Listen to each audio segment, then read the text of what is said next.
is live, and today we're going to talk mostly about process control and especially about the time delay and the effect it has on starting the projects later, which means most of the companies wait to start process control, wait to digitalize, wait to start analyzing their data when there are real issues on the market, when there are real issues on the production, when they already have paid the cost of not taking action, when they have already paid a lot on downtimes.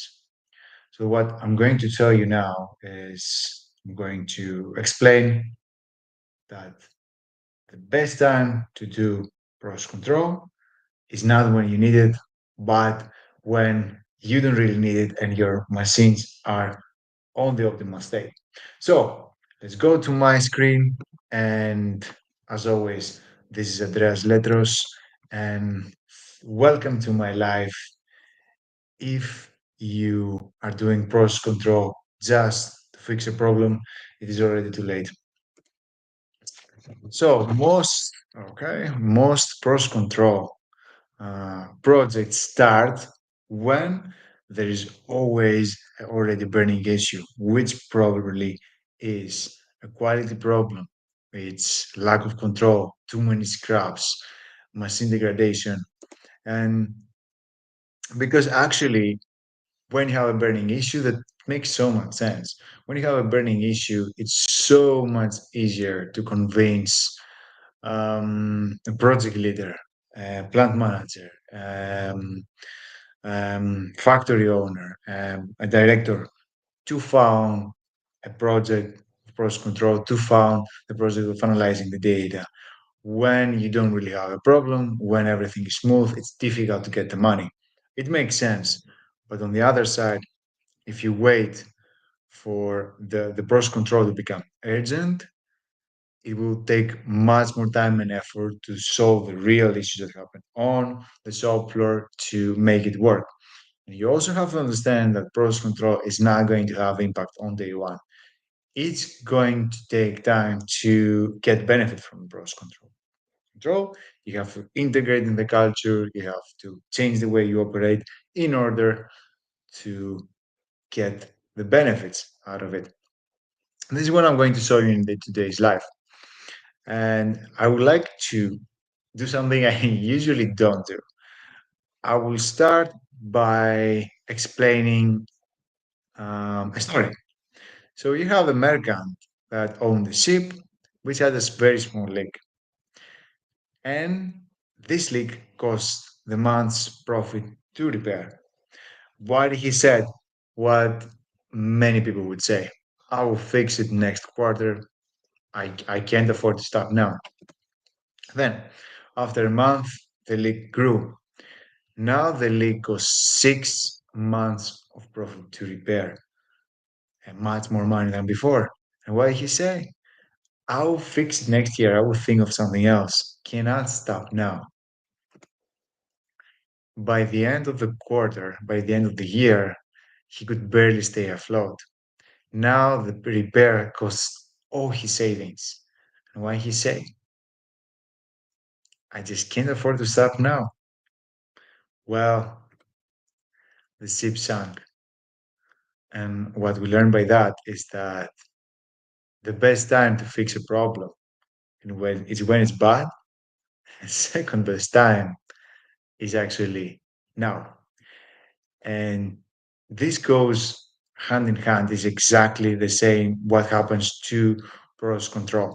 Because the best time to implement process control is when machines are on the optimal state. The best time to apply process control is when the machines are working perfectly and when ideally when you launch the production line. If you operate in an uncontrolled way, any problem you have will tend to compound. And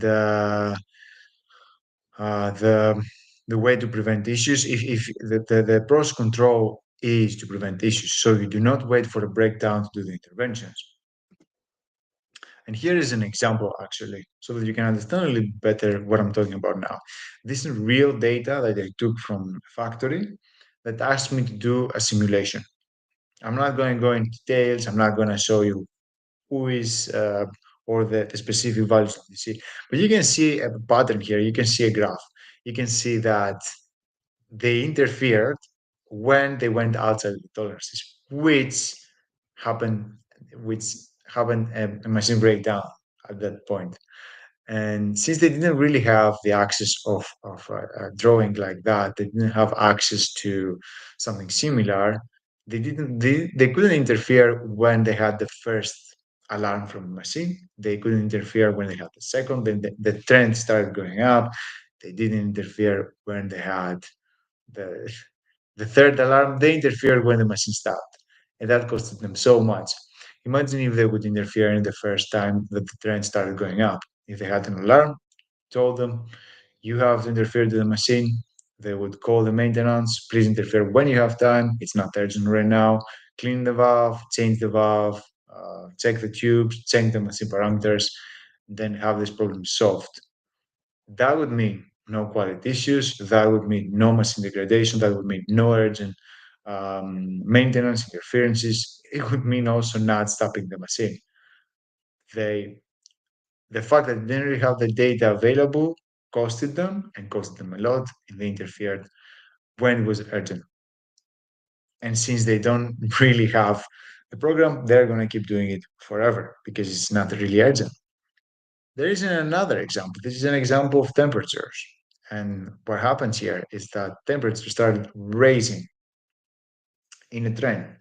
And when you're outside the tolerances, machine stops, not immediately, but should stops, and you have quality issues. You have products that are defective. And what happens is that you don't interfere when you see that the trend starts coming up, but you interfere when you start having quality issues. And that means that you paid a lot the price of waiting. You paid with quality issues and you paid also with machine degradation. If you had the pros control that will tell you that there is a trend and and your machines is not performing correctly and your machine is going to start breaking down, you would prevent quality issues, machine degradation, and unnecessary production loss. Another thing, another benefit of the pros control is when you actually when you have actually go on multiple models and when you have to handle multiple recipes, different recipes, when you have to handle actually 200 or 300 models or recipes, it's inevitable if you don't really have control over that some of these recipes are going to be outdated, some of these recipes are going to be modified in a rush when people are trying to fix issues and then they change the parameters on the go, or they will be poorly maintained, maybe from people that are not really skilled to do this job. And this is really inevitable that's going to happen when you have a lot of recipes. The difference is how you handle it. Because if you don't have an idea, if you operate without control and you don't really fix the outdated recipes you have, you may still start compounding outdated recipes, and with the years, you may have much more outdated recipes every year. And this is really the example of what I mean with outdated recipes. When you have an outdated recipe, they are going to perform more poorly than the other recipes.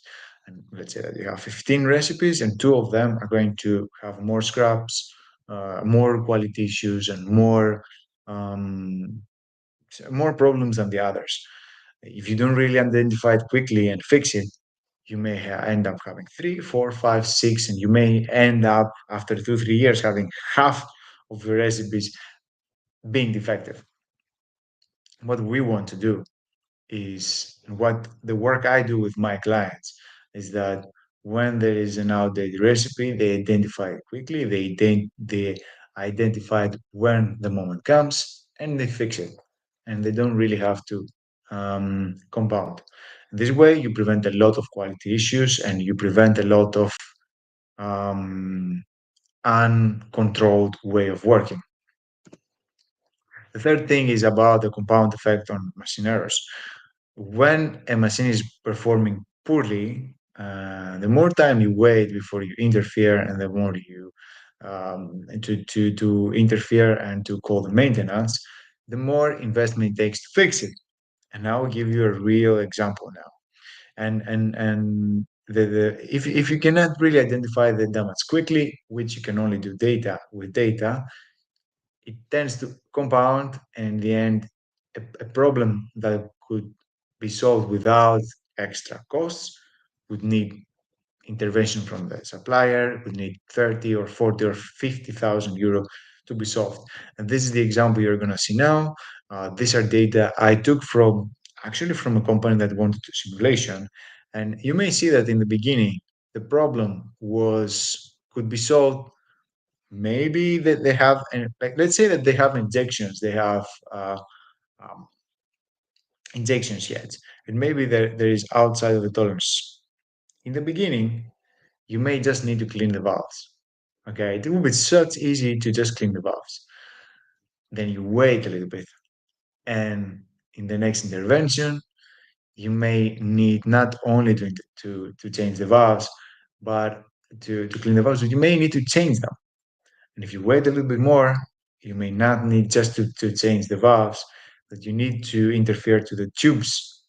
And when you wait a little bit more and tubes and valves are damaged, the damage can go to further parts of the machine, and then you may need to call the machine technician, the machine provider, and instead of something that could be solved without real investment, could need 30,000 euro of damage, because there you have to call the machine supplier.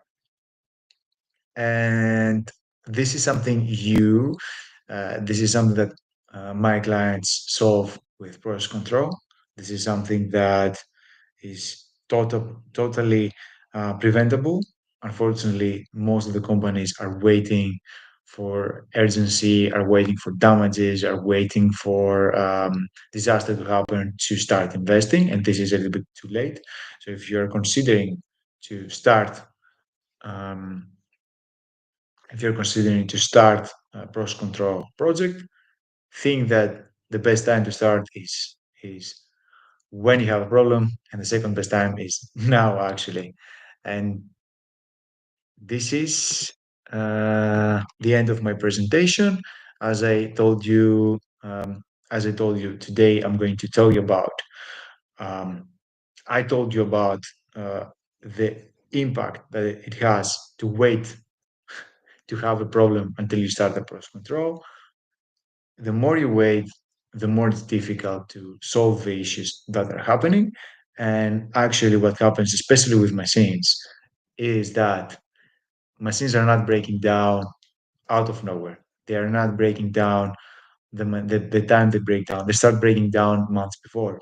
And when you don't really have the data available, when you don't have the possibility to understand that something is going wrong, when you can't see the alarms that the machine is throwing at you, you can't really solve them, and you can't really interfere on time.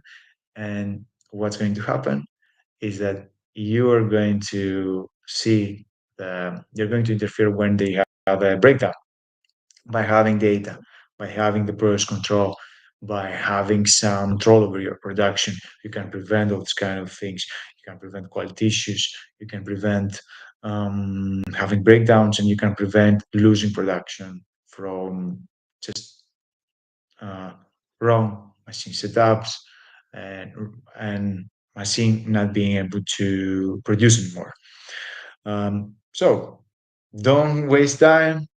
Go ask for help, ask for a proper process control strategy. And if you would like to work with me, we will have this problem fixed. We will get your data on your screen.